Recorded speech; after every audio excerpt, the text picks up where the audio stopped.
ले लो अभी, जब तक मैं हूँ ले लो, और मेरे न रहने के बाद यहाँ कुछ नहीं मिलेगा।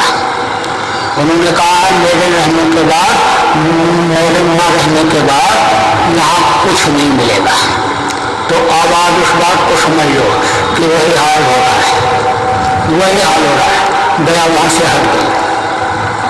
आप मेरी बात पर ना विश्वास करो तो जो साधक जिसको समझते हो, जिसकी अच्छी साधना है, उससे पूछ लो।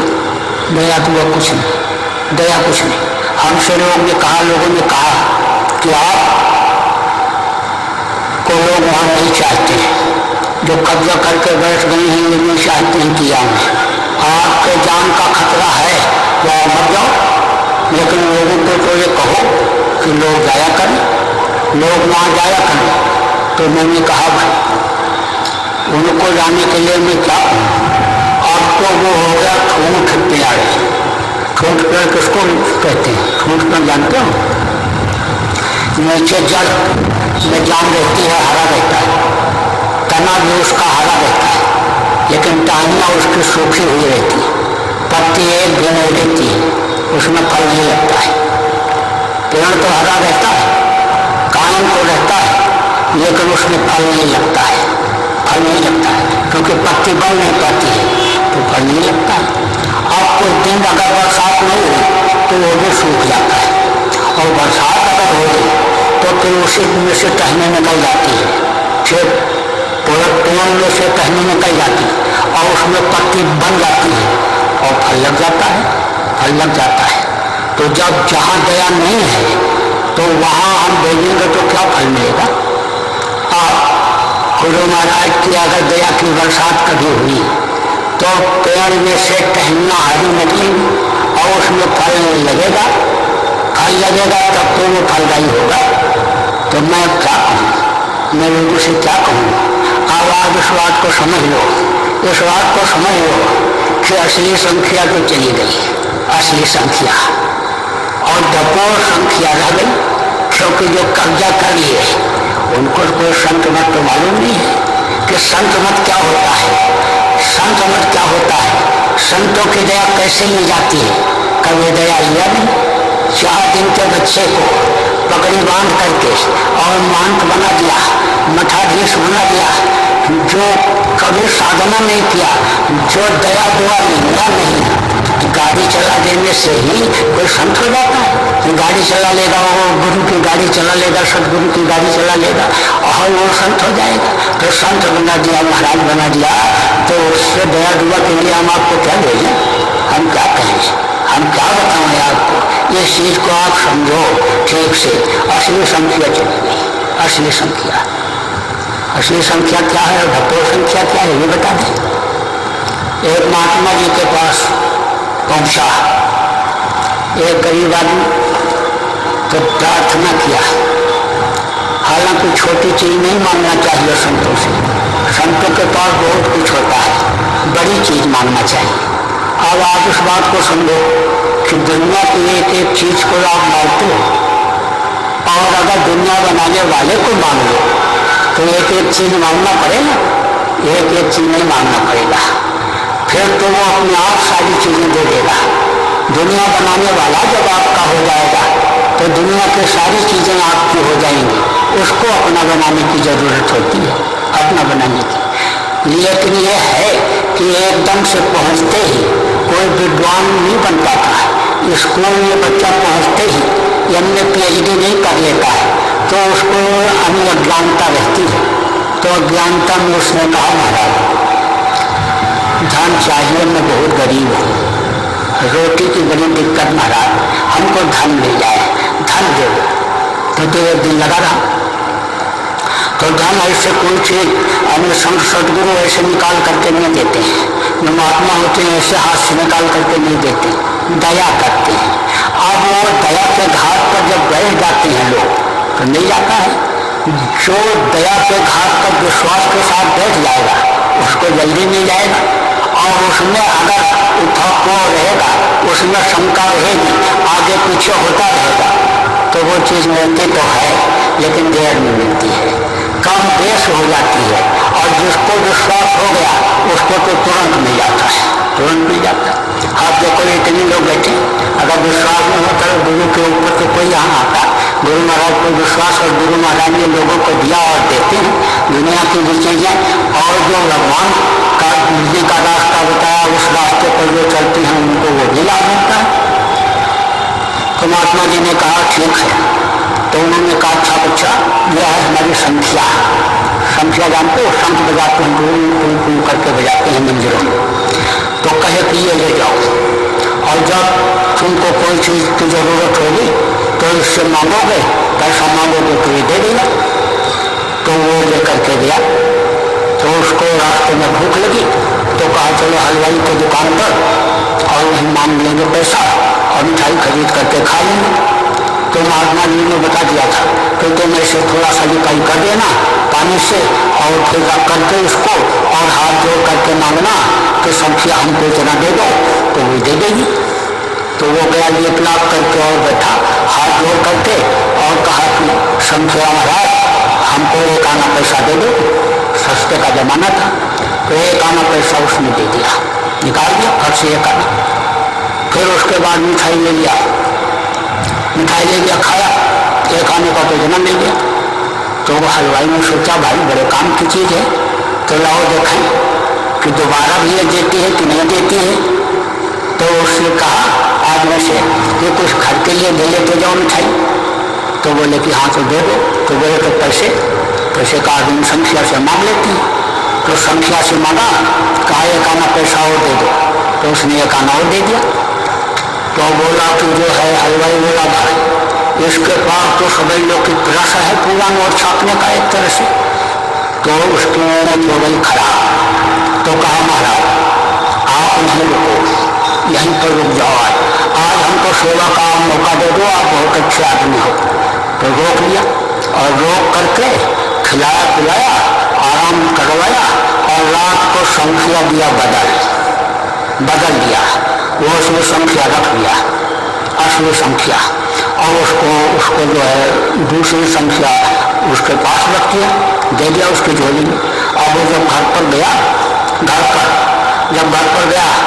तो जब संख्या से मांगा तो कोई मिला ही नहीं। तो कहा महाराज, लौट करके गया महात्मा जी के पास और कहा महाराज हलवाई के यहाँ तो संख्या ने दिया, लेकिन घर पर तो कुछ दिया नहीं, घर पर कुछ नहीं दिया। तो कहा अच्छा तो ये बताओ कि और कोई था वहाँ पर जब तुम मांग रहे थे? बोले हलवाई था। तो महात्मा जी ने कहा बच्चा आप तुम ऐसा करो, ये दूसरे संख्या ले जाओ, दूसरे संख्या, और जैसे तुमने लिपाई पुताई करके और रख करके मांगा था संख्या से, तो संख्या एक आना दे दो, उसे तरह मांगना।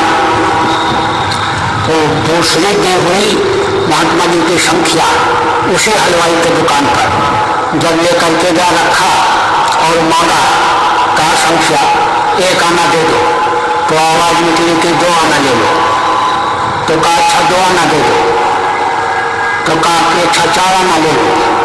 तो कहा अच्छा 4 आना दे दो। तो कहा अच्छा 8 आना ले लो। तो कहा कि 8 आना दे दो। कहा 16 आना दे दो। तो कहा अच्छा बस करो, अब रहने की जरूरत पड़ेगी तब ले लेंगे। तो अब उसने सोचा भाई ये तो और बढ़िया चीज है, हलवाई ने सोचा नहीं तो दोना देती चली जा रही है। तो फिर कहा रुक जाओ और रुक जाओ, फिर कल चले जाना। तो रोक लिया और रोक लिया। तो वो जो ज्यादा कहने वाली संख्या थी उसको तो उसने हलवाई ने रख लिया, और असली जो देने वाली संख्या थी उसको फिर उसको वापस कर दिया। तो अब हलवाई ने सोचा एक दिन कि और संख्या से मांगा, ये तो बहुत दे देगी, लाख दे देगी ये तो। और जब मांगना शुरू किया हलवाई ने, कहा 4 आना दे दो। तो आवाज आई 8 आना ले लो। कहा 8 आना दे दो। तो कहा 16 आना ले लो। तो कहा 16 आना दे दो। कहा 32 आना ले लो। तो कहा 32 आना ले लो। कहा 64 आना ले लो। बस वही आवाज उसमें निकले और मुझे न कुछ करनी, मुझे न कुछ करनी। तो भाई वो असली संख्या तो चली गई, देने लेने वाली दया दुआ वाली संख्या तो चली गई, और डपोर संख्या जो कब्जा जमा के बैठे हो डपोर संख्या, तो डपोर संख्या के पास क्या कहीं मत्था टेको, उनका जाओ तू करूँ कोशिश करो। तो आवाज उस बात को सुनो।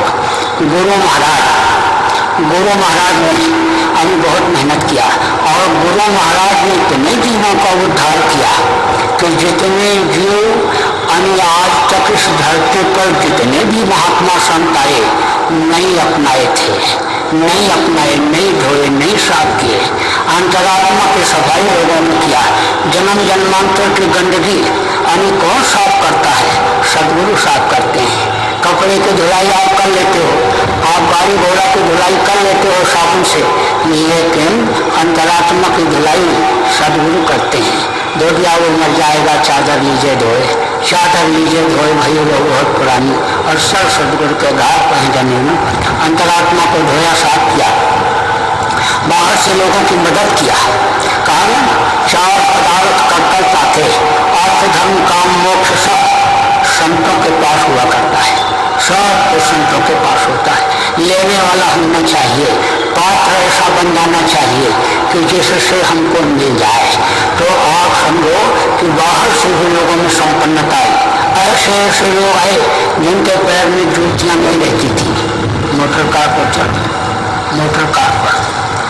अभी गुरु महाराज ने काफिला निकाला था, बड़े बड़े काफिले निकाले गुरु महाराज ने, जहाँ 50,000 साइकिल सवार थे, 8,000 मोटरसाइकिलें, इस तरह के काफिले निकाले। 12-12 पंपों के 14-14 पंपों के तो काफिले निकलने का समय था। तो उधर गाँव का एक आदमी आया तो बैठ गया। गुरु महाराज ने आदेश दिया पहले कि मोटरसाइकिलें खरीद लो, तो मोटरसाइकिल लोगों ने खरीदा। तो मोटरसाइकिल खरीदने में लोगों को बड़ा संकोच कि भाई तेल कहाँ से लाएंगे, कैसे पूरा पड़ेगा। पैसे नहीं रहते थे उस समय पर लोगों को, क्योंकि ये धर्म का काम गरीबों से ही होता है, पूंजीपतियों से, पैसे वालों से ये काम नहीं होता है। ये धर्म का प्रचार और धर्म की जो ये बेल है, ये मेहनत और ईमानदारी की कमाई से बढ़ती है। और जो पैसे वाले लोग हो जाते हैं वो दिल दुखा करके लाते हैं, बेईमानी करके, ईमानदारी को गिरफ्त करके, जमीन में गाड़ करके समझ लो, और फिर उससे लोग कमाते हैं तो बड़े कहलाते हैं, पूंजीपति कहलाते हैं। मेहनत की कमाई करने वाले तो बेचारे का रोटी पानी ही चलता रहता है। लेकिन हमेशा ये देखा गया कि छोटे लोगों ने ही काम किया और छोटे लोगों से ही महापुरुषों ने काम कराया। आपका ये इतिहास बता रहा है। देखो, अयोध्या से जब भगवान राम जा रहे थे धर्म की स्थापना करने के लिए जंगल, तो आवाज लगाया था, ए अयोध्या वासियों, तुम लोग मेरा साथ दे दो, मैं धर्म की स्थापना करने के लिए जा रहा हूँ। किसी ने साथ नहीं दिया, लेकिन चूंकि उनको काम करना था, इसलिए जब जंगल में गए तो उन्होंने बंदर और भालुओं को इकट्ठा किया और उनसे कहा कि धर्म की स्थापना के लिए तुम मुझे अपना सहयोग दे सकते हो। तो बंदर और भालुओं ने कहा, महाराज मेरे पास है ही क्या है, लेकिन अच्छे काम के लिए मेरी जान हाजिर है, मैं जान दे सकता हूँ अच्छे काम के लिए। तब राम ने कहा कि जान लेने की जरूरत नहीं, तुम्हारे हिम्मत और हौसले से मैं काम दे दूंगा। तो जो उनके अंदर हिम्मत और हौसला था उससे उन्होंने काम लिया और गुरु के शरण में रह करके 12.5 वर्ष तक दोनों ने रिद्धि सिद्धि कामधेनु पर वृक्ष की प्राप्ति की थी। कूट कूट करके बंदर और भालू में भर दिया और उनके द्वारा धर्म की स्थापना किया। कृष्ण का साथ किसने दिया? छोटे छोटे लोगों ने, गोपी और ग्वालों ने। अब आपको यह भी बात समझ लेने की जरूरत है कि जिसने फिर गोपी और ग्वालों ने कृष्ण का साथ दिया, उनकी रासलीला रचाई जा रही, और जिन बंदरों और भालुओं ने राम का साथ दिया उनकी मूर्तियां बनी हुई हैं। हनुमान कौन थे? बंदर।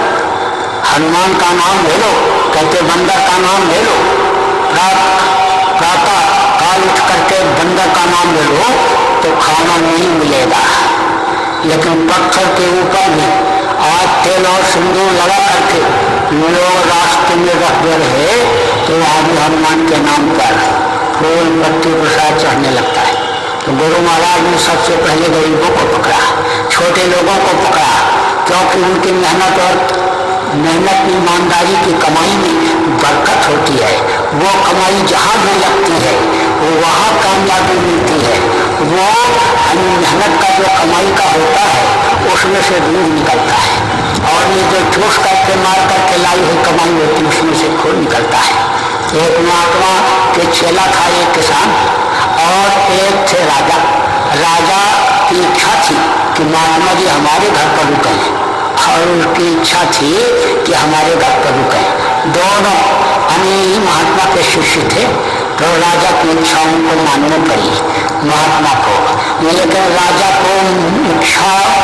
की इच्छा मानना ही नहीं था, राजा को सबक भी सिखाना था, राजा को दिखाना भी था।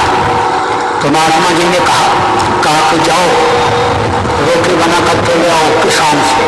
तो रोटी बना करके ले आए, और राजा के यहाँ पे पकवान बना, मिठाई बनी, बढ़िया था, 36 प्रकार का भोजन बना करके लगा करके आ गया। जब खाने को हुआ तो महात्मा जी ने ऐसे किसान की रोटी उठाई और ऐसे दबाया तो उसमें से दूध निकला, और राजा का जो कुआ कटोरा उठाया और ऐसे दबाया तो उसमें से खून निकला। कहा ये देख राजा, ये तेरी कमाई है और ये उस गरीब की कमाई। तो छोटे लोगों से ही काम होता है।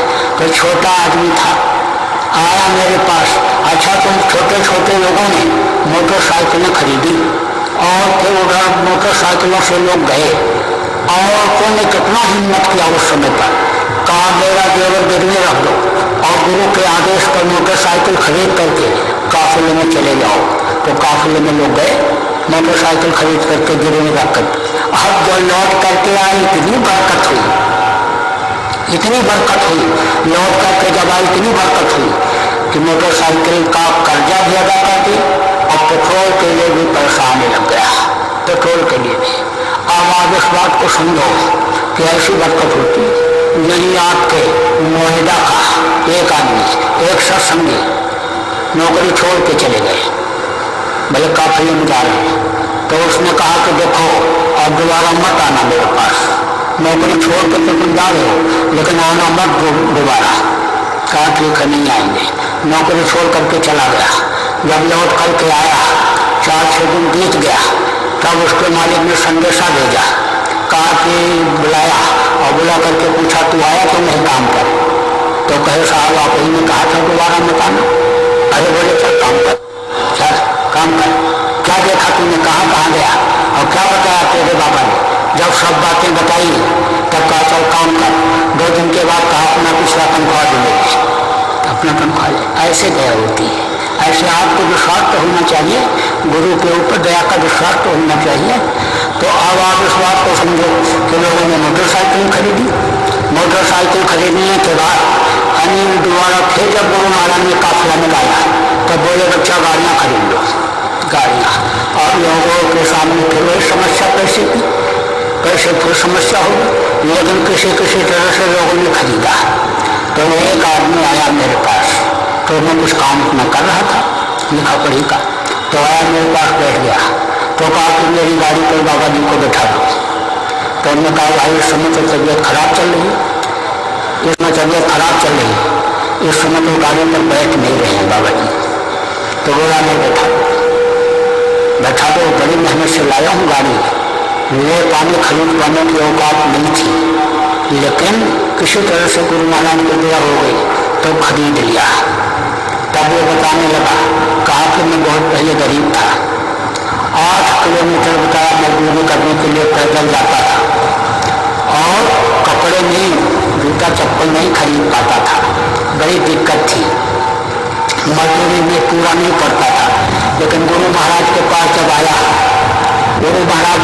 आया तो इतनी दया हुई कि 84 की नौकरी मिल गई, और बच्चे भी पढ़ने लिखने लग गए, और घर भी हमारा बन गया। लेकिन भैया जब गाड़ी खरीदने के लिए गुरु महाराज ने कहा, तब हमने कहा भाई हम कैसे खरीद पाएंगे। लेकिन भैया बताया उसने, भैया कुछ तो कर्जा लिया है दफ्तर से, सरकार से, और जिससे मांगा उसी ने उधार दे दिया। कहा ये जय गुरुदेव वाला है, ये बेईमान नहीं होगा, दे देगा। तो गाड़ी खरीदा हम बड़ी मेहनत से। तो हमने कहा काफिले में चलो। बोला काफिले में चलने के लिए ही खरीदा। तो हमने कहा तो तुम चलाना सीख लो। बोला ना भैया, चला तो हम नहीं पाएंगे, इसमें सब अंग्रेजी का मामला है और कहीं लड़ लड़ा जाए तो हम नहीं। तो हमने कहा इसमें कोई अंग्रेजी हिंदी नहीं है, इसमें तो बस तुम सीख लो कैसे गियर लगाते हैं, क्लच कैसे दबाते हैं, कैसे चलाते हैं, सीख जाओगे। तो बोला कि नहीं, चलाने की हिम्मत तो नहीं पड़ रही, कोई कोई भाई चलाएगा, दो एक आदमी और बैठा लेंगे, उससे भी तेल पानी का ले लेंगे और गुरु महाराज की दया से काफिला पूरा हो जाएगा। तो हमने कहा तुमको गुरु पर भरोसा नहीं है। बोला गुरु पर कैसे नहीं भरोसा, ऐसी बात आप तुम करते हो। तो हमने कहा तो गुरु महाराज को याद करके और तुम चलाना सीखो, सीख जाओगे। तो कहा अच्छा भैया बैठा दो। तो हमने कहा चाबी दे दो, छुआ दो, बैठते नहीं है। तो चाबी दिया, उसने छुआ करके दे दिया मैंने। आपको दिन के बाद मिला, जब आया तो मैं उसको पहचान। तो हमने पूछा कब आए हो, कहा शाम को। तो हमने कहा गाड़ी लाए हो, गाड़ी? तो कहा कि जो है गाड़ी लाया हो। तो हमने कहा कौन चला के लाया?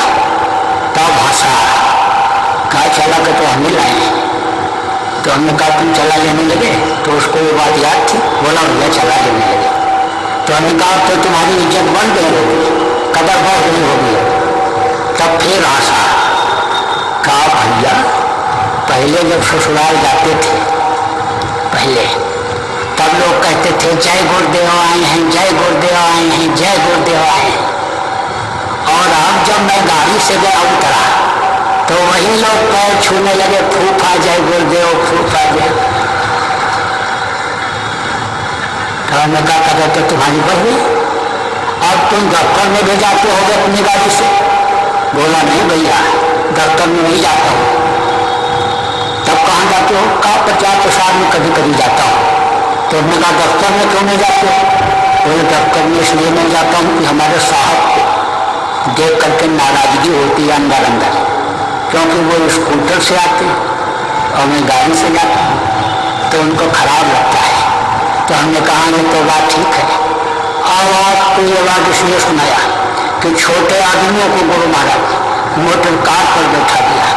कितने लोगों का रोग अन्य लोगों के अंदर पड़ा हुआ, डॉक्टर तो कहता है अंदर रोग है और उसको महसूस नहीं हो रहा। तो जैसे टट्टी और पेशाब अंदर पड़ा है और आदमी को पता नहीं रहता, टट्टी पेशाब पड़ा रहता है, इसे रोग हो पड़ा महसूस न हो तो रोग का क्या मतलब है? एक कांटा टूट जाता है, दर्द करता आदमी चिल्लाता है और पैर कट जाता है और दर्द में महसूस होता है।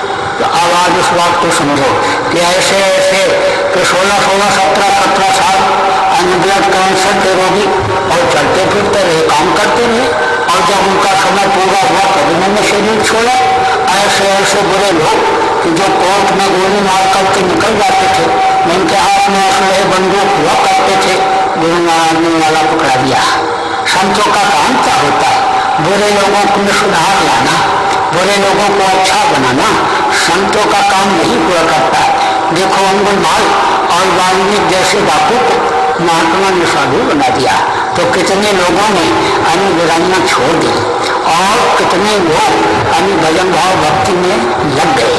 तो गुरु महाराज ने बाहर से भी मदद किया और अंतर में भी मदद किया। अंतर में मदद अगर न किया जाए तो साधना में अच्छे अच्छे लोग फंस जाते। देखो पाराशर जैसे ऋषि फंस गए, 60,000 वर्ष की तपस्या विश्वामित्र की खत्म हो गई। पाराशर में कोहरा उज्जा करते और मल्लाह की लड़के के साथ हम गलत काम कर बैठे। कामशा के साथ देखो कुंडली फंस गए। और देखो संगी जैसे ऋषि संगी जैसे ऋषि फंस गए। और देखो काल संगी को बंदी कर डाला। बचपन में ही चले गए थे तपस्या करने के लिए जंगल, लेकिन लौट करके आए, शादी ब्याह के बच्चे पैदा। नारद को देखो मोह हो गया, नारद के ऊपर माया का असर हो गया। लक्ष्मी उनको दिखाई पड़ती थी।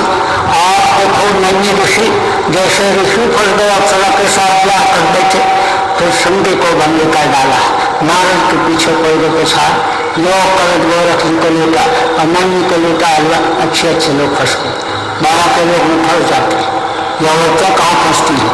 सुंदर सुंदर बच्चे बढ़िया ताज लगाए हुए, सुंदर कपड़ा पहने हुए, जब इनको दिखाई पड़ते हैं साधना में तो फंस जाती हैं, उठा लेते हैं, उनको प्यार करने लग जाती हैं।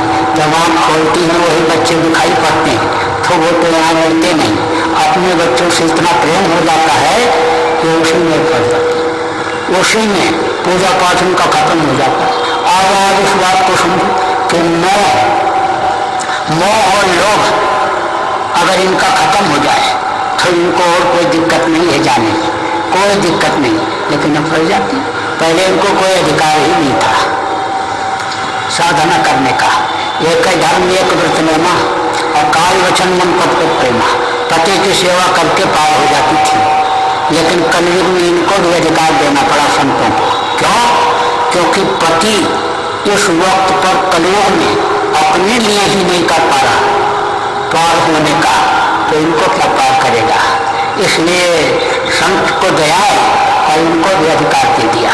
लेकिन संतों में रंजन जाल फंसाया, ये जिसका देश है उसमें जाल फंसा रखा है तो उसी में जाल में फंस जाते हैं। लेकिन सदगुरु निकाल देते हैं, हंसते हंसते खेलते खेलते निकाल देते हैं। उनको तरीका मालूम होता है, वो जीवों से शादी ब्याह जैसे होता है ऐसे संबंध बना लेते हैं।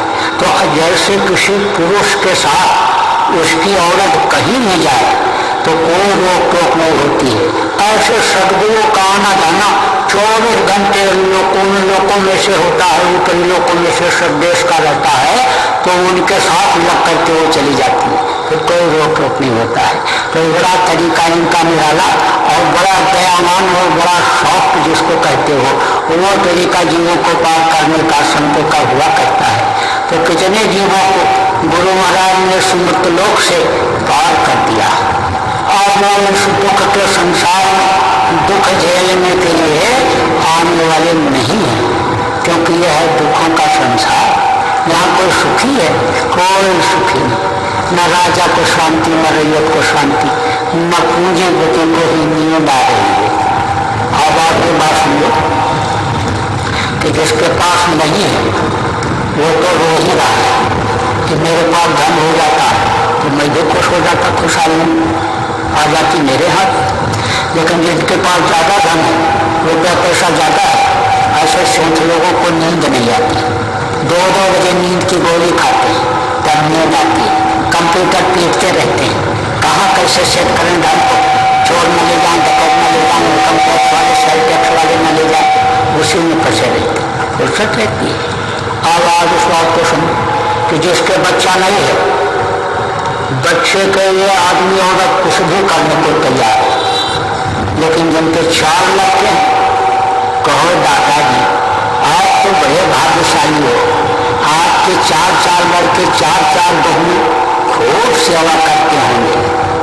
तो जानते हो बुढ़ा क्या बोलता है? अरे ये मर जाते तो ठीक था, ये जीने नहीं दे रहे, जान के लाले पड़ रहे, वो दुखी है। कहते बहू अपनी तरफ खींच रही, बेटा अपनी तरफ खींच रहा है, न मरने दे रहे न जीने दे रहे। तो कारण क्या? कारण यह है कि वक्त बदल गया, समय बदल गया। एक समय ऐसा था कि बाप के कहने पर बेटा राजगद्दी पर ठोकर मार करके जंगल चला गया था। राम के साथ लक्ष्मण भी जंगल चले गए थे। एक समय ऐसा था, एक समय पर यह था कि भाई में इतना प्रेम था कि राम के साथ लक्ष्मण जंगल चले गए थे, राजगद्दी पर ठोकर मार करके राम जंगल चले गए थे, और अब भाई के खून का प्यासा हो रहा है। झगड़ा लड़ाई देखो घर घर में हो गई, घर घर। और ये है कि गरीब के घर का झगड़ा तो लोग सुन लेते हैं, समझ लेते हैं, जान लेते हैं। जब भाई को गरीब गाली देता है, लठ लेकर खरीदता है, तो लोग कहते हैं देखो ये गरीब है, अनपढ़ है, लड़ रहे हैं। कहते बड़े आदमियों के यहाँ झगड़ा नहीं होता है, लेकिन बड़े आदमियों के यहाँ जब झगड़ा होता है तब गोलियां चलती हैं, गोली ठार लाठी से मारते हैं, लठ से भाई को मारेगा तो वो पैर को ठीक कर लेगा, लेकिन गोली लग जाएगी कोई ठीक कर पाएगा। कहते हैं ये अनपढ़ सास और बहू जो गरीब लड़की है ना, इनको अकल नहीं है, ये लड़ती हैं भक्ति भक्ति वाली एक दूसरे को देती हैं। पढ़े लिखे घरों में कोई झगड़ा झंझट नहीं होता होगा। पढ़े लिखे घरों में कैसा झगड़ा झंझट होता है ये बताओ। अंग्रेजी पढ़ी लिखी सास और अंग्रेजी पढ़ी लिखी बहू एक दूसरे को अंग्रेजी में गालियाँ देती है। अंग्रेजी, अब अंग्रेजी तो हर कोई नहीं समझ सकता, लेकिन इशारा तो सब समझते हैं। आप कहीं जाओ, कर्नाटक, आंध्रा, तमिलनाडु कहीं चले जाओ, ऐसे ऐसे करोगे ऐसे तो कहेंगे भाई प्यासा है दे दो पानी पीने के लिए, ऐसे ऐसे कहो ऐसे तो कहेगा भूखा है दे दो इसको रोटी खाने के लिए। तीर्थ करने जाते हैं जगन्नाथपुरी में और रामेश्वरम में, एक दूसरे की बोली नहीं समझते, लेकिन दुकान से सामान खरीद करके ले आते हैं। दुकानदार के यहाँ लोग जाते हैं और कहते हैं, वो पूछता है कौन सा सामान ऐसे मूल्य रखे और बता देते हैं दाल आलू, और उसका हाथ रखेंगे तो वो दाल दिखाएगा और नोट दिखाएगा, कहेगा कि ये आधा किलो इतने का है, और खरीद करके लोग ले आते हैं।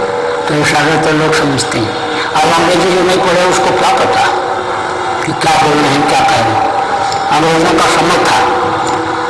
सुबह सुबह एक अंग्रेज एक किसान के घर पर आया, बैठ गया तो वो बहुत खुश हो गया। कहो अंग्रेज साहब आए गए हमारे यहाँ, तब इसका स्वागत सत्कार होना चाहिए, क्योंकि अतिथि देवो भव कहा जाता है। कोई दरवाजे पर आ जाए तो उसको देवता तुल्य माना जाता है, उसकी सेवा किया जाता है। कहते कि ये मेहमान नहीं भगवान है, नहीं भारतीय संस्कृति रही है, परंपरा रही, और देखो पियो पानी। तो कहा भाई को स्वागत करना चाहिए। तो उस समय गरीबी थी, पेड़ा बर्फी लड्डू ये मिठाई बहुत बड़े आदमी खाते थे, शहरों में दुकानें हुआ करती थी, गाँव में तो कोई जिसके यहाँ हो वो ही बड़ा आदमी। तो कहा भाई कैसे खिलाने क्या करें। तो उस समय पर लोग यही चना चबैना खिलाते और दही दूध पिलाते थे, खिलाते थे। तो कहा कि देखो सुबह सुबह का समय है तो दही खिलाया जाए, क्योंकि सुबह दही अमृत तुल्य होता है।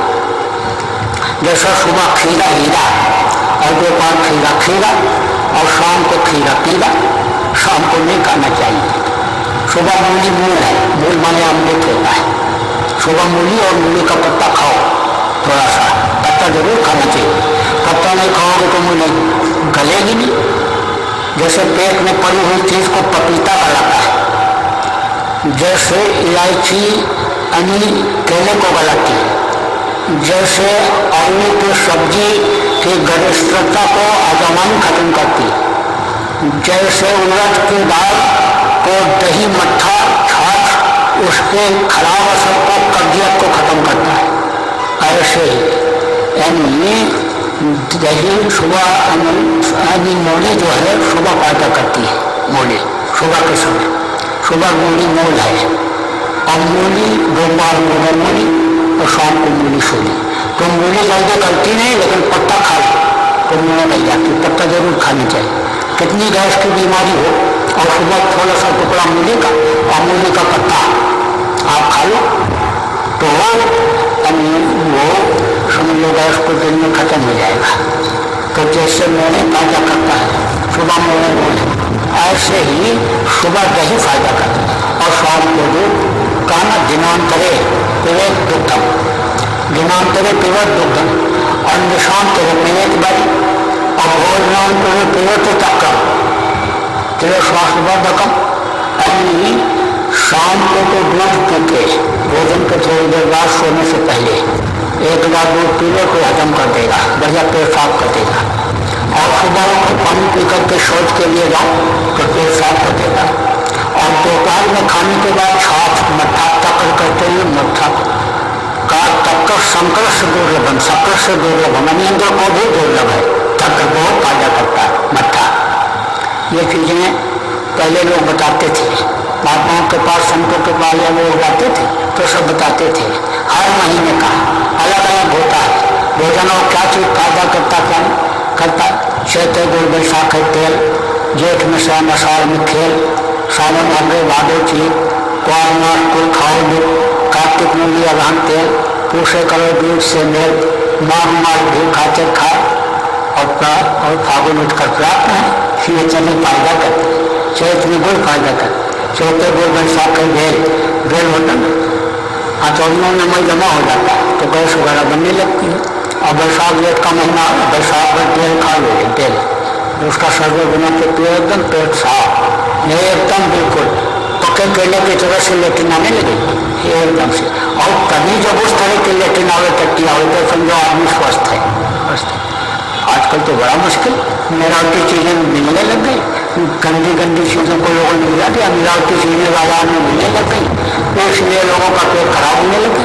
पहले तो शुद्ध चीजें होती थी, पैदावार बढ़ाने के लिए लोग कीटनाशक दवा डालते और उसका असर उनके अनाज के ऊपर पड़ने लग गया, सब्जियों पर पड़ने लग गया और वो चीज नुकसान करने लग गई। तो मरीज तो अभी इतने लोग बैठे हो, अगला आपका टेस्ट कराया जाए तो सबको कोई न कोई रोग मिलेगा। शाकाहारी होते हुए भी ऐसा माहौल बन गया, ऐसा वातावरण बन गया। तो कहा गया कि बेल बैसाख में खाना चाहिए, चैते गुड़ बैसाख है तेल, बैसाख चैते चना बैसाख है बेल, चैत में चना और बैसाख में बेल, और चैते चना बैसाख है बेल, और जेठ में स्वयं, जेठ के दोपहरी का धूप खराब होता है इसलिए कहते आराम करना चाहिए। आषाढ़ में खेल, आषाढ़ में यानी हरकत शरीर में होना चाहिए, दौड़ना चाहिए, खेल खेलना चाहिए। आषाढ़ में खेल, सावन हर्रे, सावन के महीने में हर्रा बहुत फायदा करता है। सावन हर्रे भादो छीत एक से रहता होता है, बड़ा कड़वा होता है, लेकिन उसका एक गुण ये होता है कि पेट में जो नुकसान करने वाले कीड़े होते हैं उनको खत्म करता है, उनको खत्म करता है। तो सावन हर्रे भादो छीत, क्वार मास गुड़ खाओ नहीं, क्वार के महीने में गुड़ बहुत फायदा करता है, क्वार मास गुड़ खाओ नहीं। और कार्तिक मूली, कार्तिक में मूली अमृत तुल्य है, कार्तिक मूली अगहन तेल, अगहन में तेल फायदा करता है। पूछे करो दूध से मेल, पूछ के महीने में दूध पीना बहुत फायदेमंद होता है। और फागुन और पूछे करो दूध से मेल, माघ मास घी काछे खाए, माघ के महीने में घी और खिचड़ी बहुत फायदा करती है। और फागुन उठकर प्राप्त है, फागुन के महीने में सूर्य निकलने से पहले नहा लो तो समझ लो दूध से नहा लिया। ये सब बातें हैं। और कुछ महीने में क्या नहीं खाना चाहिए ये भी बताया कि चैत में गुड़ नहीं खाना चाहिए, और बैसाख में तेल नहीं खाना, चैत गुड़ बैसाख है तेल। और जेठ में पंथ, जेठ की दोपहरी में नहीं चलना चाहिए, जेठ पंथ आषाढ़ में बेल, यही बेल आषाढ़ में नहीं खाना चाहिए। सावन साग भादो छीत, सावन के महीने में ये हर पत्ती का साग नहीं खाना चाहिए। और भादो छीत एक चिरता होता है, उसको भादो छीत, और क्वार मास जो खाओ नहीं, सावन हर्रे भादो सावन साग और भादो छीत इसी तरह से है ये।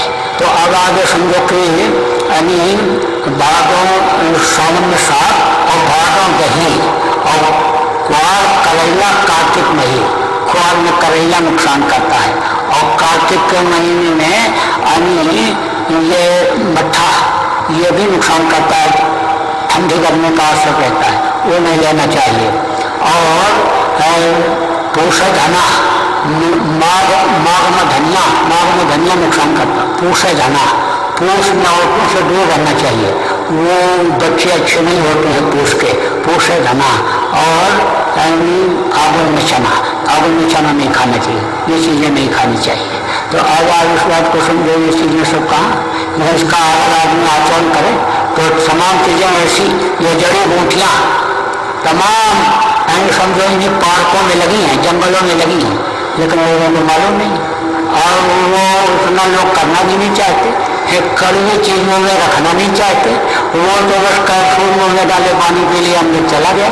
तो अब वो जब कड़वी चीज मुँह में खाते हैं तो उससे दांत के भी कीड़े मरते हैं और वो सूढ़े भी मजबूत होते हैं, और पेट में जाता है, यहाँ नली से अंदर तक वहाँ तक जाता है, तो सामने वो फायदा करता है। लेकिन अब जब से कैप्सूल चलने लगा खाली पेट में जाने लगे। तो अब आप समझो कहाँ पर अपने लोग थे कि जब वो पहुँचा अंग्रेज किसके यहाँ, किसान के यहाँ, तो उसने कहा भाई दही खिलाओ, तो दही में थोड़ा सा गुड़ था डाल दिया। अब अंग्रेज तो कभी खाया नहीं था दही, और वो दही रह गया खट्टा, तो खट्टा दही जब खाया तो नाराज होकर के बोला, डैम फूल, डैम फूल। अब किसान लोग खुश हो गया कि हमारा नाम रख दिया डैम फूल। अब सब लोगों से कहने लगा कि हमको डैम फूल कहो, डैम फूल कहो। तो गाँव के लोग उसको डैम फूल कहने लगे। उसका लड़का पढ़ता था, आया था, दरवाजे पर बैठा था। तब तक पड़ोसी आया, ओ डैम फूल, ओ डैम फूल, ओ डैम फूल। लड़के ने कहा, भाई वो घर में डैम फूल कौन हो गया? तब तक डैम फूल मोछा हटते हुए निकले। अब पड़ोसी के साथ बैठकर बात की। जब पड़ोसी चला गया तब लड़के ने कहा कि पिताजी आपको लोग डैम फूल क्यों कहते हैं? तब उसने कहा, वो अंग्रेज साहब आया था और वो हमारा नाम रख गया डैम फूल। तो लड़के ने कहा, पिताजी डैम फूल माने होता है क्या, ये आपको मालूम है? बोले नहीं मालूम। तो उस समय बड़ी मर्यादा थी। बाप अगर चारपाई पर बैठा रहे तो बेटा जमीन में बैठता था, बराबर नहीं बैठती थी। तो बेटे ने कहा, बाप को कैसे बताना कि डैम फूल माने क्या होता है? तो बेटे ने कहा, वो हमारा साथी वो पढ़ के आया है, पिताजी वो बता देगा, आप उसके पास चले जाओ, उसमें वो डैम फूल माने क्या होता है। और ये गया तो कहा, भैया डैम फूल माने क्या होता है? तो उसने कहा, काका मूर्ख जानते हो? मूर्ख का मूर्ख नहीं जानते। तो कहा, गधा जानते हो? आज वो खुश हो गया, क्यों? हनुमान जी वाला गधा, वो नाम रख दिया हमारा। कहा, गधा जानते हैं? गधा जो हनुमान जी लेकर चलते थे। कहा, गधा नहीं, गधा, गधा, गधा जानवर जिसके ऊपर सामान लाद करके एक जगह से दूसरी जगह ले जाते, गधा। हमारा गधा नाम रख दिया। और अभी तक गधा गधा लोग बुलाते रहे, वो बोलता नहीं। तो जो अंग्रेजी नहीं समझे उसको क्या पता, लेकिन इशारा सब समझते हैं। घर में झगड़े का इशारा सब समझते हैं। वो अनपढ़ दाई जो जाती है यानी कपड़ा धोने के लिए, बर्तन धोने के लिए घर में, जब नौकरानी कोठी से बाहर निकले और उससे पूछो कि बहू रानी और माता जी में कोई झगड़ा झंझट, कोई मनमुटाव तो नहीं है? तब वो कहती है, क्या कहती है ये तो समझ में नहीं आता है। लेकिन जब ये एक दूसरे को देखती है, जैसे बकरा कसाई को देख करके टेढ़ी आंखों से गुस्सा करता है, ऐसे ही जब टेढ़ी आंखों से एक दूसरे को देखती तब समझ में आ जाता है इनमें भी झगड़ा देंगे। तो झोपड़ी से लेकर के और कोठी तक झगड़ा झंझट, न राजा को शांति, न रैयत को शांति, न पूंजीपति को ही नींद आ रही। देखो शादी ब्याह करके लाते हैं, देवताओं को साक्षी दे करके दूसरे की लड़की का हाथ पकड़ करके लाते हैं कि उसको साथ रखेंगे, पूरी जिंदगी साथ निभाएंगे। लेकिन 2 महीना भी नहीं बीतता और दहेज का मुकदमा चालू हो जाता है, तलाक का मुकदमा। तो ये सब क्या है? यह है अशांति। अब अशांति का कारण क्या है? अशांति का कारण यह है कि कोई छोटा बनना नहीं चाहता, 2 बात बर्दाश्त नहीं करना चाहता है। छोटे बन जाओ तो सब प्यार करने लग जाए। जो छोटा बन जाता है हमेशा रहता है और बड़े को फिर छोटा बनना पड़ता है, लेकिन जो छोटा रहता है वैसे तो वैसे रहता है। नानक साहब ने कहा कि नानक नंगे हुए रहो, जैसे घास में धूप और घास जल जाएंगी और वो खूब की खूब। बैसाख जेठ का महीना है ना, मई जून का महीना, तो ये बड़ी बड़ी जितनी भी घास है ये सब खत्म हो जाए। लेकिन ये जो दूब घास जमीन में चिपक करके रहती है, कभी खत्म होती है? कभी नहीं खत्म होती, हरी की हरी ही रहती। इसीलिए कहा गया छोटे बन जाओ सब त्याग करने लगे। और बड़े बनने से क्या होता है? कहा बड़े बड़े तो क्या है, जैसे पेड़ खजूर और पंछी को छाया नहीं, फलना नहीं। हाथी इतना बड़ा होता है लेकिन हाथी नीचे पड़े हुए दाने को निकाल नहीं सकता, यानी बालू में से चीनी को, बालू में से चावल को निकाल नहीं सकता, लेकिन चींटी छोटी होती है निकाल लेती। तो छोटा कोई बनना नहीं चाहिए। छोटे बन जाओ सब त्याग कर लिए, सब त्याग करने लगना है, छोटा बनना चाहिए, बर्दाश्त करना चाहिए। पुरुष को गुस्सा हो स्त्री चुप हो जाए, और स्त्री को गुस्सा हो पुरुष चुप हो जाए, तो कभी झगड़ा होगा? कभी झगड़ा नहीं होगा। और दूसरी बात है शंका। देखो शंका घर को नाश कर देती है, शंका तो कभी करना ही नहीं चाहिए। शंका हो गई किसको? पुरुष को। कोई औरत बात कर रही किसी आदमी से और उसके पति को शंका हो गई, तो बोलेगा तो कुछ नहीं, लेकिन हर बात में मुश्क निकालेगा। दाल में नमक ज्यादा कर दिया, सब्जी में मिर्ची भर दिया, ये जली जली रोटी खिला के मार डालेगी, ये सफाई नहीं किया, चद्दर नहीं धोया, हर बात में मुश्क निकालेगा। और औरत ने अगर कुछ बोल दिया तो गोसिम घोषा चालू हो जाता। अब अगर कोई पुरुष किसी औरत से बात कर रहा है बहन मान करके, और औरत ने देख लिया और उसको शंका हो गई, तो बोलेगी तो कुछ नहीं, लेकिन दिन भर में 4-6 बर्तन जरूर पिचकेगा, गुस्से में पटक डालेगी, अपना ही बाल वोट डालेगी, लड़के को ही थप्पड़ मारेगी। तो भाई शंका बड़ी बुरी चीज है, शंका कभी नहीं करना चाहिए। शंका का समाधान करके फिर विश्वास करना चाहिए।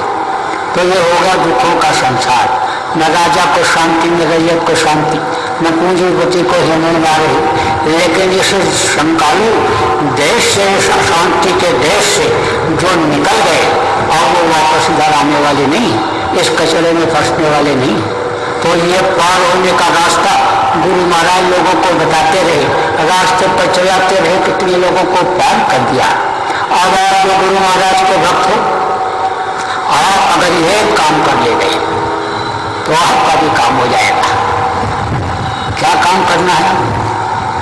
सोना कारी ना लगे और लोहा घुन में खाए, बुरा भला जो गुरु भगत कबहू नरक में जाए। गुरु भक्ति कर ले जाओ, जैसे सोना में काई नहीं लगती, मिट्टी धूल लग गया, धो दिया आपने, साफ कर दिया, चमकता रहेगा। और लोहा में घुन नहीं लगते, कीड़े नहीं लगते, ऐसे गुरु भक्त नरक नहीं जाता है। ये नहीं इतिहास मिल रहा कि नानक जी का एक दूत नर्क चला गया, तो नर्क में गए, पैर लटकाए और कहे कि तू बाहर आ जा। तो वो था परमार्थी। परमार्थी किसको कहते हैं? जो दूसरों के भी काम आता है। स्वार्थी किसको कहते हैं? जो अपना ही काम बनाता है। सत्संगी ही स्वार्थी होते हैं, भजन ध्यान तो खूब करते हैं, सत्संग सुनने भी आते हैं, लेकिन कहते हैं हम तो कर लेंगे, कोई करे न करे, हम तो अकेले प्रचार में चले जाएंगे, प्रभात फेरी में अकेले चले जाएंगे, कोई जाए न जाए। तो वो होते हैं स्वार्थी। जो कहते हम भी भजन पूजन करेंगे, दूसरों को भी कराएंगे, हम भी प्रचार कराएंगे, दूसरों को भी बुला के ले जाएंगे, हम भी साप्ताहिक सत्संग में जाएंगे, दूसरों को भी बुला के ले जाएंगे, वो होते हैं परमार्थी। परमार्थी सदा सुखी और स्वार्थी सदा दुखी, मानसिक कष्ट रहता है।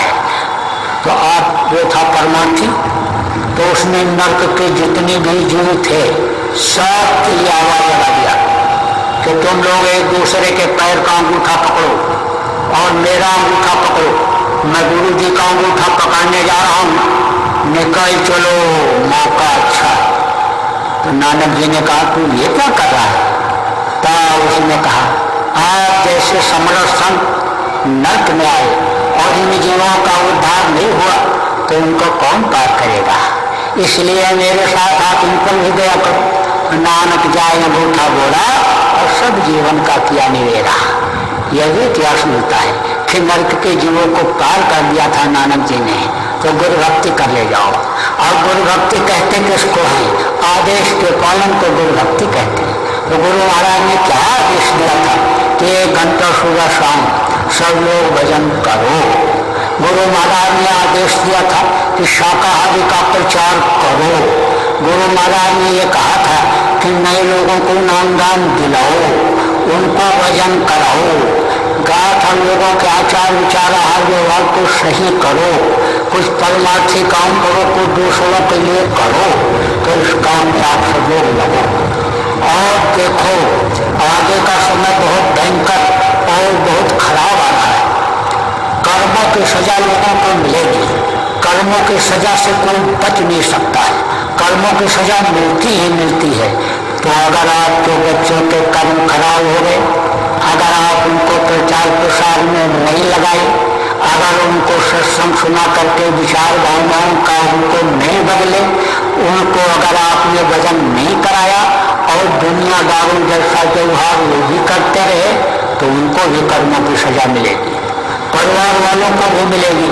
और जब सजा मिलने लगेगी, कुदरत सजा देने लगेगी, तब आपको तकलीफ होगी।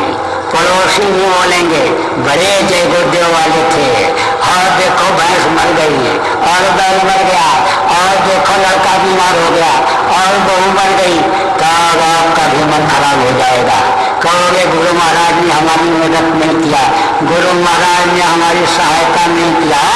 अरे भाई, अभी तो वो न्याय का मंच पर नहीं बैठे हैं, अभी तो वो माफी के मंच पर बैठे हैं, अभी तो वो माफी कर देंगे, लेकिन जब न्याय के मंच पर बैठने वाला अपना काम शुरू करेगा तो वो तो न्याय करेगा। कहा वहाँ देर है लेकिन अंधेर नहीं है, वहाँ अंधेर नहीं है, वहाँ कोई शोर सिफारिश किसी की नहीं चलती है, आपकी कोई शोर सिफारिश नहीं चलेगी। जब वो कर्मों की सजा देने लग जाएगा तो आपके बच्चे भी कर्मों की सजा में आ जाएंगे। इसलिए आपको आगाह कर दे रहा हूँ, जितने भी सत्संगी हो आप अपने बच्चों को संभालो, बच्चों के देख रेख रखो, गलत काम से उनको बचाओ, उनके चाल चलन को सही रखो, उनके खान पान को सही रखो और उनको भजन में लगाओ, प्रचार प्रसार में उनको लगाओ। ये बात खोल करके आज आपको बता दे रहा हूँ। रामलीला मैदान दिल्ली में तो आप अगर लगोगे और लगाओगे तो आप भी नहीं रह जाओगे, आप भी पहुंच जाओ। देर नहीं लगती है, देर नहीं लगती, देर नहीं लगती। दिव्य दृष्टि खुल जाने पर, खोल देने पर सबसे जीवात्मा निकलती है। अष्टावक्र ने राजा जनक को देखते ही खींच दिया था, देखते ही, लेकिन उनसे मांगा था कि दक्षिणा में अपना तन मन धन ये दे दो।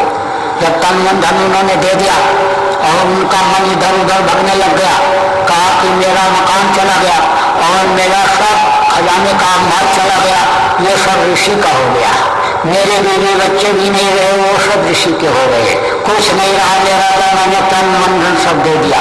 तब डाटा उन्होंने कहा, राजा जब तूने मन दे दिया तो मन को उधर क्यों दौड़ा रहा, जब मुझको मन दिया तो मन मेरी तरफ लगा, देख इधर। बस जैसे देखा राजा जनक को, यानी राजा जनक ने अष्टावक्र को जैसे देखा बस खींच दिया सूरज को, अब निकल गया उन पशुओं को घूम रहा। अष्टावक्र कह रहे हैं राजा जनक से कि वापस आ जा, वापस आ जा। हाँ, वो कह रहे अब नहीं आऊँगा, और नहीं आऊँगा, और नहीं आ सकता हूँ, अब नहीं आ सकता हुआ, मत बुलाओ मत बुलाओ। अरे बोले कैसे भी आजा नहीं तो अभी ये तेरे बच्चे कहने लगेंगे मार दिया, मेरे बाप को मार दिया, प्रजा कहेगी राजा को मार दिया। अरे लौटा लौटा, लेकिन आने का नाम नहीं लेना। आवाज लोग पतंग जो उड़ाता है दो तो उसके हाथ में रहती है।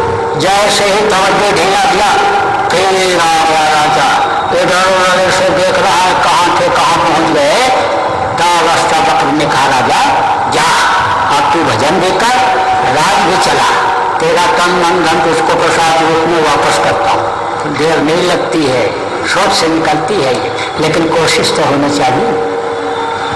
तो ज़्यादा समय आपका नहीं लूँगा, क्योंकि मैं लोगों को नामदान देना, आप इच्छा रख करके आए हो तो आपको नामदान दिया जाएगा, क्योंकि गुरु महाराज ने आदेश दिया था नामदान देने के लिए। नामदान देने की इच्छा तो नहीं हो रही थी, क्यों नहीं हो रही थी, क्योंकि बड़ा चक्कर नामदान सबसे निकृष्ट काम यही है। सबसे टट्टी उठा लो, मवाद धो लो, सुबह उतना जो है यानी खराब नहीं लगता है, लेकिन नामदान देना ये बहुत तकलीफ दे होता है।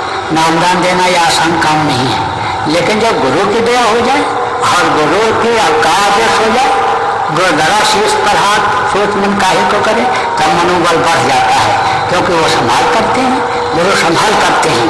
बोझा अन्य बर्दाश्त करने लायक जो नहीं होता है तो वो खुद बर्दाश्त करते हैं। जैसे बेटा को बाप को हुक्म दे दे कि जा नहीं तो ये बोझा उठा लिया, और वो उठा के लेके आ रहा है और नहीं संभाल पा रहा, तो दौड़ करके बाप उसको पकड़ता है, खुद उठा लेता है। तो गुरु ने आदेश दिया तो नामदान देना शुरू कर दिया। 2013 गुरु पूर्णिमा से टाट उन्होंने उतरवा दिया। बोरा टाट लोगों ने पहना था।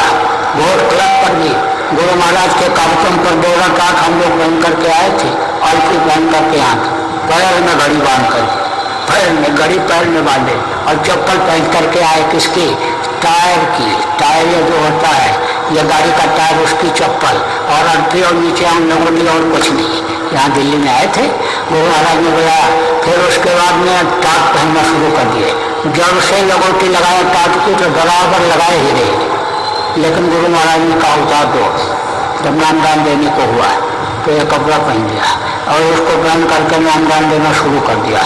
लाखों लोगों को दे चुका हूँ, बराबर चल रहा हूँ, बराबर सत्संग हो रहे जगह जगह और भारी भीड़ हो रही है। जगह जगह पर लोगों को नामदान दिया जा रहा है और लोग नामदान लेकर के कर भी रहे हैं, और जो कर रहे हैं उनको फायदा हो रहा है, उनको लाभ हो रहा है।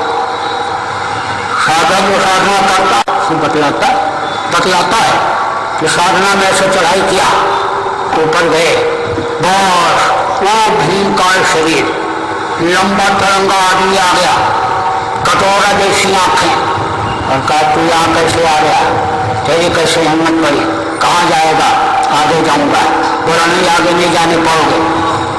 लेकिन वो माना नहीं, चला आगे बढ़ा तो फिर वो हट गया। फिर हीरा मोती जवाहराम लेकर के ऐसे ताली आ गए, ले लो ये उठा लो, नहीं उठाया, मैं आगे बढ़ा। अरे कहा तू लौट जा मत लोक में, जिस चीज की इच्छा करेगा तेरी वो इच्छा पूरी हो जाएगी। अरे तुम मुर्दा नहीं छुएगा तो जिंदा हो जाएगा, ऐसा बतलाते हैं। ऐसा आप कहोगे दो चार का नाम बता दूंगा, चैलेंज करोगे, दे दूंगा, तो चले जाओ, पूछो, सब बता देंगे, आपकी मन की बात सब बता देंगे। आप क्या पूछना चाहते तो खुद बता देंगे। ऐसे ऐसे साधक है, अब भी हैं। साधक अगर ना हो, धार्मिक लोग ना हो तो समझ लो कि अभी सब खत्म हो जाए। जिस गाँव में धार्मिक नहीं होता है तो वो गाँव धस जाता है या जल जाता है। तो अब आप इस बात को समझो कि लोगों को फायदा हो रहा है, आपको भी नामदान दिया जाएगा, बताया जाएगा, और करोगे तो आपको भी फायदा होगा। ये बिल्कुल पक्की बात है, 100% गारंटी की बात है। करोगे तो आपको फायदा होगा। अब यह है कि डॉक्टर जब दवा देता है तो कुछ परहेज भी बताता है, परहेज नहीं करोगे तो फायदा नहीं होगा। परहेज करना जरूरी है। तो किस चीज़ का परहेज करना जरूरी है? देखो, मांस मत खाना, मछली मत खाना, अंडा मत खाना, शराब मत पीना, और किसी दूसरे की औरत के साथ बुरा कर्म मत करना, ये अत्यंत जरूरी है। मांस मनुष्य का भोजन नहीं, मांस खाने वाले को सजा मिलती है, बुद्धि खराब हो जाती है।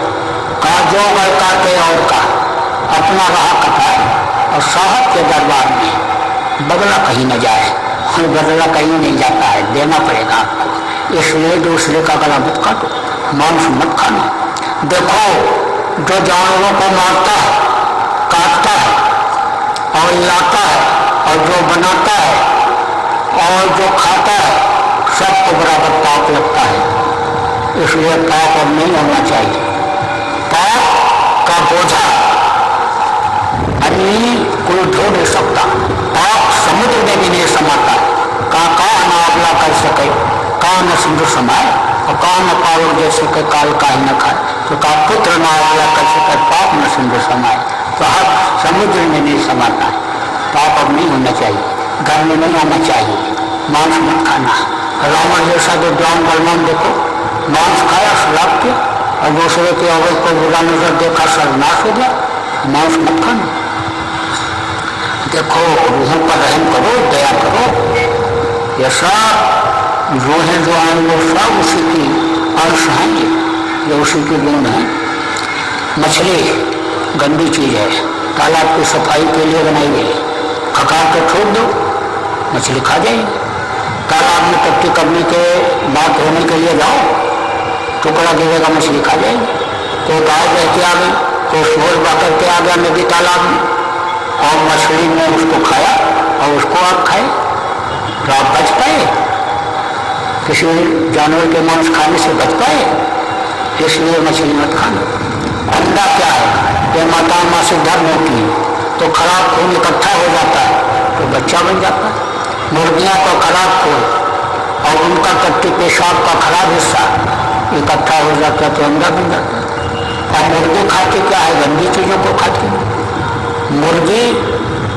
समझ लो कि चावल में अगर मांस लपेट दो तो मांस ही खाएगी, चावल को ऐसे हिला के फेंक दो और मांस जो नीचे गिरेगा वही खाएगी। गंदी चीज खाती है, नाली के कीड़ों को खाती है, और उसका खून बना, उससे खराब खून बना और उसका अंडा बना, तो उसको अंडे को खाओगे तो कहाँ से दिल दिमाग बुद्धि सही रहेगी?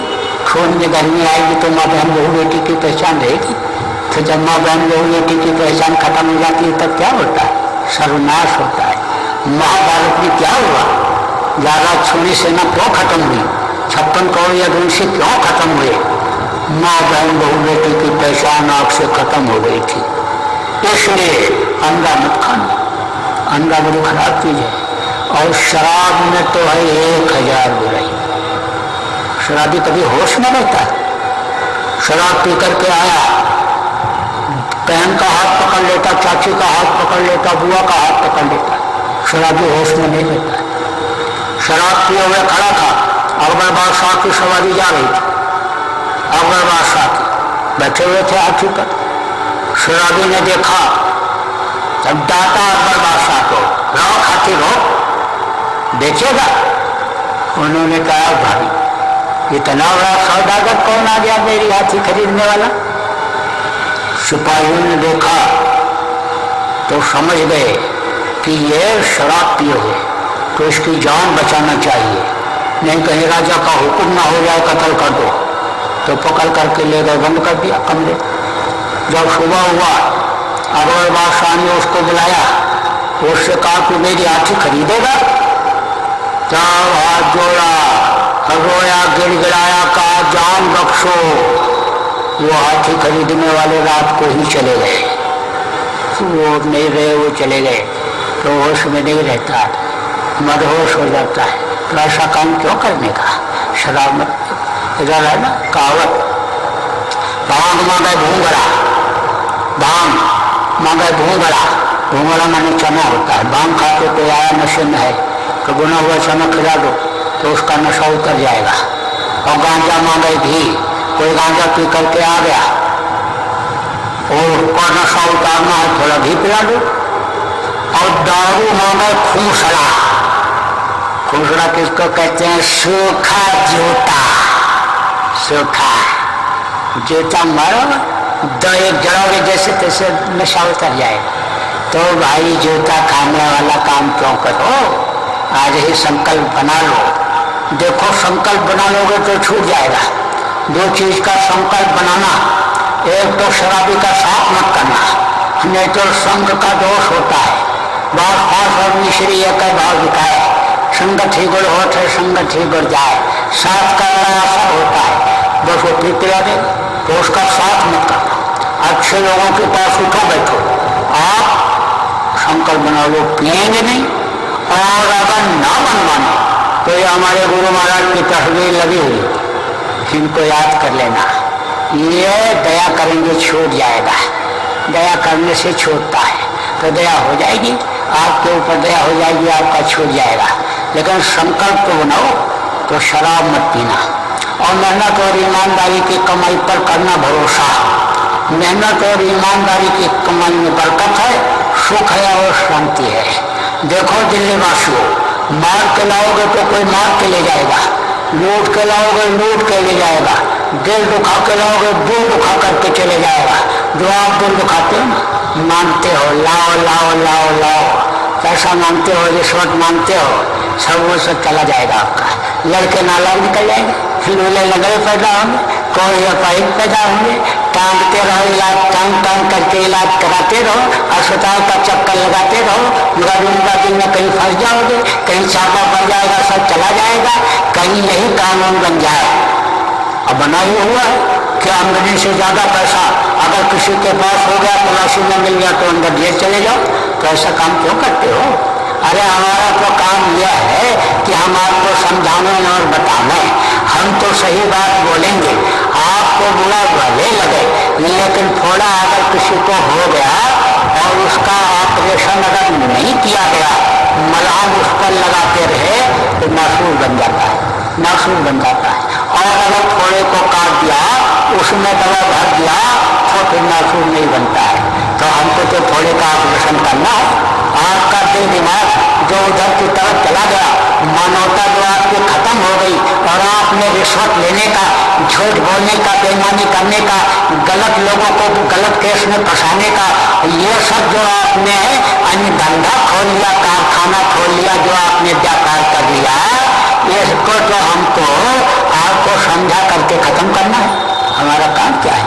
साधुओं का काम यही है। साधु जब से इन कामों को रन करना बंद कर दिए और एक जगह गद्दे पर बैठ करके और कुआ मार खाने लग गए, तब से ही तो ये व्यवस्था अव्यवस्थित हो गई।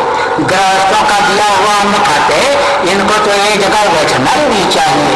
कहा गया रमता जोगी बहता पानी, यानी पानी तभी गंदा होता है कि जब वो एक जगह पर इकट्ठा हो जाता है। योगी की बुद्धि तभी खराब होती है, साधु संत की बुद्धि तभी खराब होती है कि जब वो एक जगह पर बैठ जाते हैं, माल खाने लगते हैं, भजन कर नहीं पाते और गृहस्थों का अन्न खाते हैं, उनकी सेवा नहीं कर पाते, इसलिए बुद्धि खराब हो जाती है।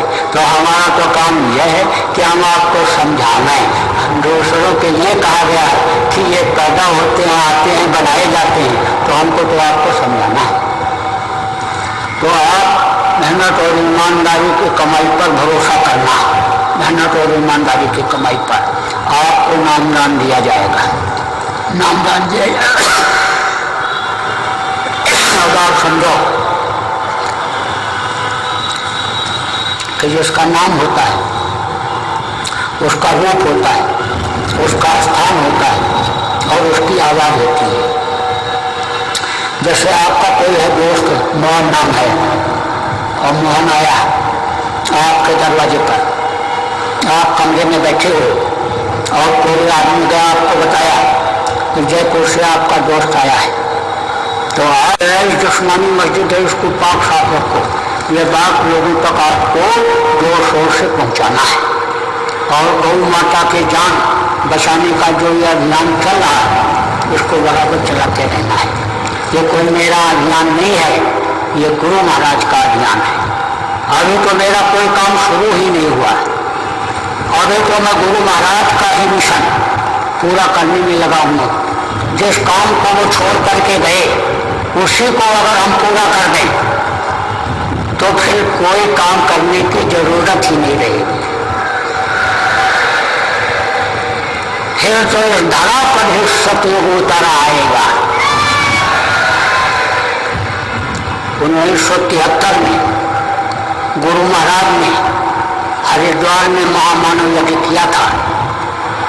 वहाँ पर हम सब लोगों को बुलाया था, सत्संग गुरु महाराज ने सुनाया और उसमें संकल्प दिलाया था कि देश में जब तक गौ हत्या बंद नहीं हो जाएगी, हर के पानी पर गंगा में स्नान नहीं करेंगे। तो गंगा में स्नान करने के लिए नहीं गए, हम तो गंगा में ही स्नान करने के लिए नहीं गए। अब आप उस बात को समझो कि वो संकल्प हमको पूरा करना है और आपको इसमें सहयोग करना है। हमारे साथ के उस समय के बहुत से लोग हैं, कुछ तो चले गए इस दुनिया से, उनका भी तो संकल्प है। और हमारे इस संकल्प के साथ आप संकल्प बना लो और आपका हमारा संकल्प जब पूरा हो जाएगा तब स्नान करने के लिए चलेंगे। फिर अकेले नहीं, करोड़ों की संख्या में चलेंगे। तो ये गुरु महाराज का अभियान है। गाय की सबको जरूरत है, जैसे इस धरती की जरूरत है, जैसे गंगा यमुना नदियों की जरूरत है, जैसे पेड़ों पौधों की जरूरत है। हर जात मजहब के आदमी को वैसे गौ माता की जरूरत है। माता किसको कहते हैं? जो दूध पिलाती है। गौ भी दूध पिलाती है। कोई भी पाले सबको उसी तरह से दूध देती है। कोई फर्क करके दूध किसी को नहीं देती है कि ये छोटा है या बड़ा है, ये गरीब है या अमीर है, ये पढ़ा लिखा है या अनपढ़ है, ये हिंदू है या मुसलमान है, या सिख है या ईसाई है, ये ब्राह्मण है या क्षत्रिय है, वैश्य है, जाट है या जातो है। सबको जो पालेगा, जो चारा खिलाएगा, उसी को दूध देती है और माँ कहते हैं। आप सोचो कि जिसको माँ कहो उसका मांस खाओ, जिसका दूध पियो उसका मांस खाओ, ये जायज है? कभी भी नहीं जायज है, कभी जायज नहीं है। तो यह ऐलान चलाया गया कि गौ माता की जान बचाई जाए, क्योंकि लाखों गाय देश में कट रही रोज। आपको यह सोचना चाहिए कि जिस देश में लाखों गाय रोज कटे, वो देश कैसे सभ्य रह सकता है? कैसे सभ्य रह सकता है? उस देश में कैसे लोग खुशहाल रह सकते हैं? लाखों गाय रोज कट रही, उनको बचाना है। कैसे बचाओगे? तीर तलवार उठा करके नहीं, हड़ताल तोड़ आंदोलन करके नहीं, धरना घेराव करके नहीं। हमारे पास खबर आई कि कोई कह रहा है 10 ट्रक गाय भर के ला रहे हैं, हाईवे जाम कर देंगे। कोई कह रहा हम वहाँ ले चल के दरबार के सामने गलियों को ही खड़ा कर देंगे। हमने कहा भैया ये सब करने की जरूरत नहीं है। वैचारिक परिवर्तन लाओ, लोगों के विचारों में परिवर्तन लाओ और आप अपनी आवाज वहाँ तक पहुँचाओ कि जो इस काम को कर सकता है। तो इस काम को कौन कर सकते हैं? शाकाहारी प्रधानमंत्री मोदी साहब कर सकते हैं। अपने कैबिनेट की मीटिंग बुला करके और कैबिनेट में इसको पास करा करके और गौ माता की जान बचा सकते हैं। तो ये अभियान तेज किया गया। गुरु पूर्णिमा 2014 से कब से लगातार चल रहा है। कई लाख दरख्वास्त प्रधानमंत्री के कार्यालय में पहुंच चुकी है। एक भी दरख्वास्त फर्जी नहीं है।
Elephant Tata. 50 years of traditions enjoyed daily.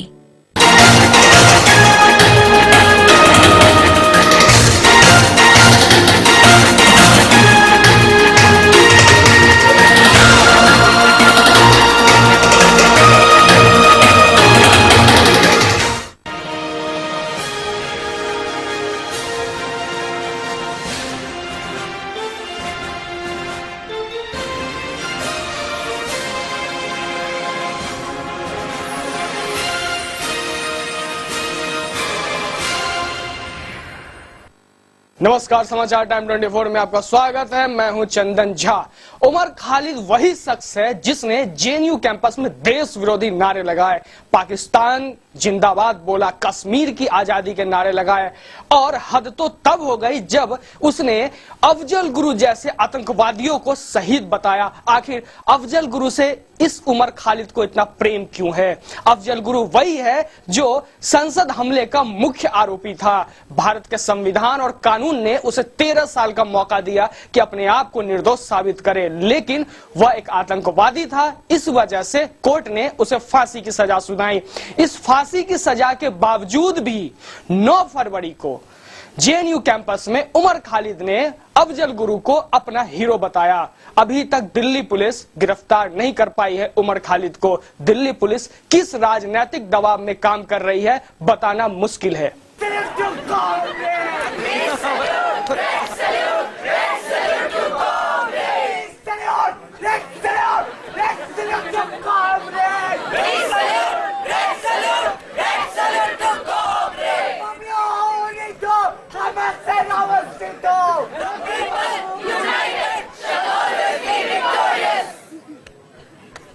साथियों, मेरा नाम उमर